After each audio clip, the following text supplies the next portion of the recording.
It is a chilly winter morning in Greensburg, a quiet town in Pennsylvania. On February 11th, 2010, a truck driver heads to his van parked in front of a middle school. As he approaches his vehicle, he notices something unusual. Next to his van is a trash bin covered in snow. Driven by curiosity, he decides to take a closer look.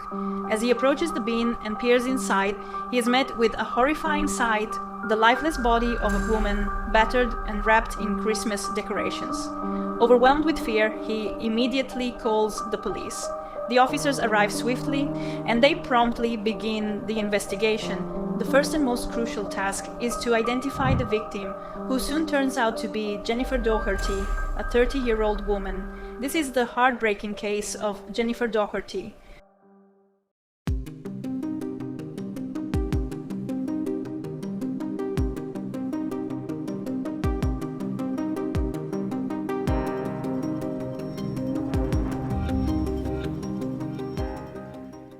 Jennifer was born on November 8, 1979, in Mount Pleasant, Pennsylvania.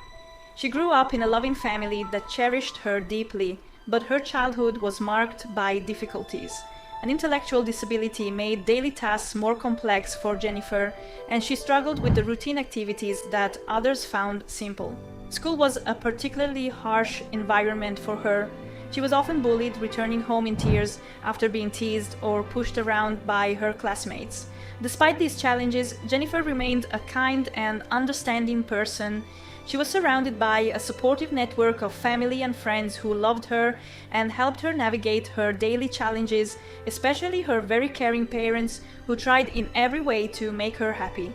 She loved dancing and singing, and her cheerful and trusting nature endeared her to many people. When she turned 30, her parents and sister made a conscious decision not to be overly protective, wishing for her a life as peaceful and independent as possible.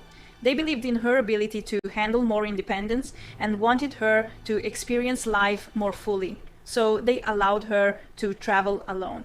Jennifer often took the bus to Greensburg, about 15 kilometers from her home. During these short trips, she began to hang out with a new group of friends in Greensburg. Her parents were delighted to see Jennifer interacting with others, viewing it as a significant achievement for her and the whole family. Among her new friendships, Jennifer particularly bonded with Angela Lynn Marinucci, a 17-year-old girl. They spent hours on the phone sharing confidences and stories and forming a deep connection. Angela also had a disability. A severe head trauma at 15 had compromised her cognitive abilities, making social interactions difficult for her as well. Jennifer grew deeply attached to Angela, who introduced her to some of her friends.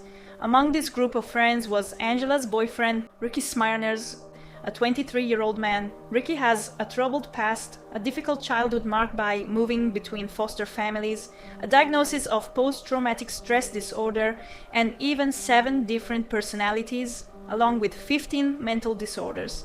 His tumultuous life led him to prison, where he met Melvin Knight, a peer also aged 20. Melvin's background is equally distressing.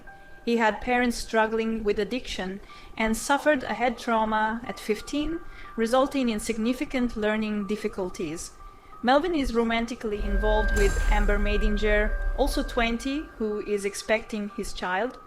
The couple met at a homeless shelter in 2010 and accepted Ricky's invitation to move into his apartment. In the same building, Peggy Miller, 27, and Robert Masters, 36, also reside, having met at a social center for troubled youth. Each member of this group carries a turbulent past and exhibits dangerous behaviors. Despite these ominous signs, Jennifer, due to her innocence and intellectual disability, which gives her a childlike perspective, cannot perceive the danger they pose.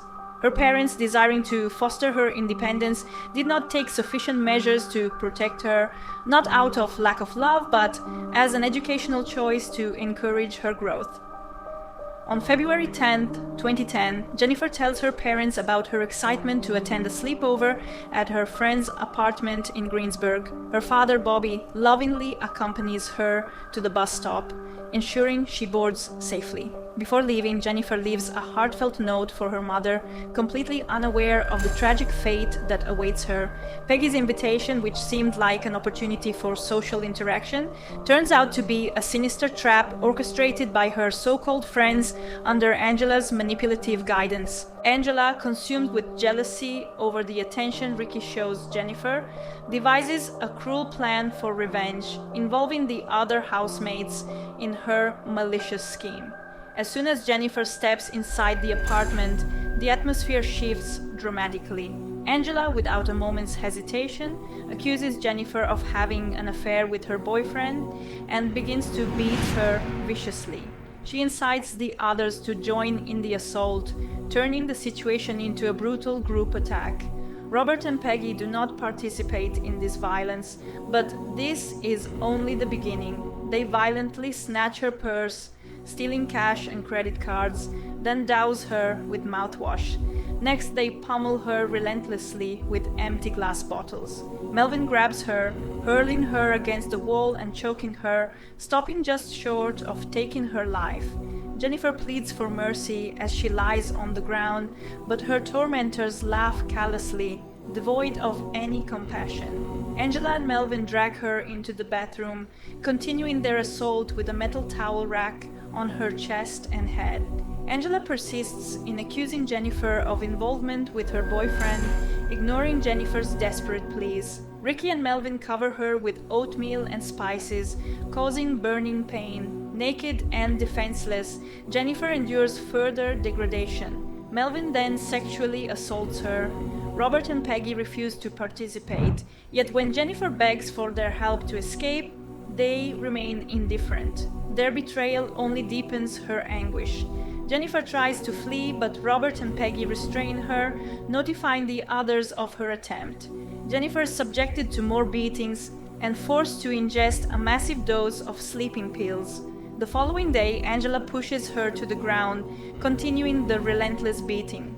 In a desperate act of defense, Jennifer kicks Angela in the stomach. Angela claims to Ricky that Jennifer's kick caused her to lose their baby, demanding Ricky to choose between her and Jennifer. The situation escalates to a family meeting deciding Jennifer's fate. Later, Melvin takes Jennifer to the bathroom with Amber, where they beat her with a towel rack and force her to drink Angela's urine from a cup. They gag her again, but the horrors continue unabated. Amber coerces Jennifer into consuming a repulsive mixture of feces and urine. She is gagged once more. Amber then compels Jennifer to ingest another mixture containing powdered detergent, water, and some of her medications. Jennifer, summoning her last reserves of strength, tries to break free but is struck again with the towel rack. She is forced to swallow detergent and nail polish, chew cigarettes, and drink vegetable oil. Subsequently, she is repeatedly assaulted with a vacuum cleaner hose, while Angela and Amber alternately beat her with a crutch and metal towel rack. Melvin and Ricky immobilize Jennifer by tying her ankles with Christmas lights and binding her wrists with ropes, adorning her with a Christmas garland around her ankles, and painting her toenails with nail polish. Following this, another family meeting is convened to decide Jennifer's fate, and unanimously they decide to kill her. They coerce her into writing a note stating, "I haven't been happy for a while, and I also feel like that everybody would be better without me on this earth. I will always love my mom and stepdad no matter what, and I will always love the rest of my family also. My nieces and nephew would be lucky to have a better aunt than me. I am done with life. Goodbye. Jennifer." Amber and Melvin then return Jennifer to the bathroom, forcing her to kneel as they turn off the lights and shut the door. Melvin silences her with something in her mouth, asks if she's ready to die, and proceeds to stab her 18 times. Despite suffering severe wounds, Jennifer remains alive. Ricky takes the knife and cuts her wrists, after which he and Melvin use the Christmas lights to suffocate her. Following Jennifer's death, they reconvene to decide what to do with her body. Ultimately, Ricky and Melvin placed Jennifer's lifeless body in a large plastic bag and discarded it in a dumpster near the truck previously mentioned. Initially, Jennifer's mother is tasked with identifying her. The forensic pathologist who conducted the autopsy determines that Jennifer's death resulted from a combination of injuries, primarily stab wounds that punctured her left lung and heart, causing extensive bleeding. Jennifer had left the contacts of her 6 tormentors with her parents, facilitating the quick apprehension of all involved by the police, who later confessed to the crime. The trial commences on November 3, 2010. Angela is identified as the mastermind behind Jennifer's ordeal. Despite being a minor at the time of the crime, she receives a life sentence without the possibility of parole. Robert, though not directly involved in the murder, receives a sentence of 30 to 70 years in prison for complicity. Amber, on the other hand, avoids the death penalty due to her testimony against the others and is sentenced to 40 to 80 years in prison. Peggy receives a sentence ranging from 35 to 74 years in prison. Both Ricky and Melvin, sentenced to death, pursue various appeals over the years, but their sentences are consistently upheld. The latest information available on Melvin suggests he was executed on August 23, 2022, although the actual execution of the death penalty remains unconfirmed. Information regarding Ricky's potential execution is currently unavailable. Thank you for watching this video. Please consider subscribing so you don't miss any future content. Bye!